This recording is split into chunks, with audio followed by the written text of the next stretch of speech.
Sir మా బాబాయ్కి right leg green కలర్లో కనిపించి ఉబ్బినట్టు అనిపిస్తుంది సార్, దానికి నా సొల్యూషన్ ఉందా సార్? అంటే మీరు నరాల డాక్టర్ దగ్గరికి ఎందుకు వచ్చారు? నరాల ప్రాబ్లం అని అనుకుంటున్నారా? నరాల ప్రాబ్లం ఉంది అనుకుంటున్నాం, గ్రీన్ కలర్ ఉబ్బినట్టు అనిపిస్తుంది. ఓకే. అతను నడుము నొప్పి ఏమైనా ఉందా అండి? ఏం లేదు సార్. తిమ్మిరి కానీ ఏం లేదు సార్. ముద్దుబారిపోవడం కాలు ఏం లేదు సార్. అట్లేం లేదు. మీ బాబాయ్ గారు ఏం చేస్తారు? Teacher job sir. Teacher. Okay. Green కలర్లో వాపు వచ్చినట్టు ఉంటుందా కాలు? అవును సార్. ఓకే. ఇది రొటీన్గా చాలామంది వస్తారండి మన దగ్గరికి ఈ ప్రాబ్లం అని.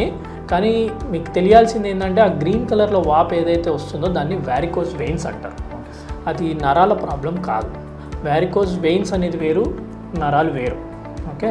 సో వ్యారికోజ్ వెయిన్స్ అనేది ఏంటంటే మనకి ఇక్కడ చేతిలో కూడా కనిపిస్తాయి, ఇక్కడ వెయిన్స్ అనేది గ్రీన్ కలర్లో.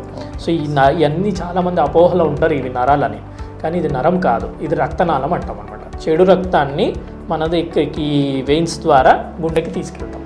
ఓకే. సో ఇది నరాల ప్రాబ్లంతో కన్ఫ్యూజ్ అవుతారు.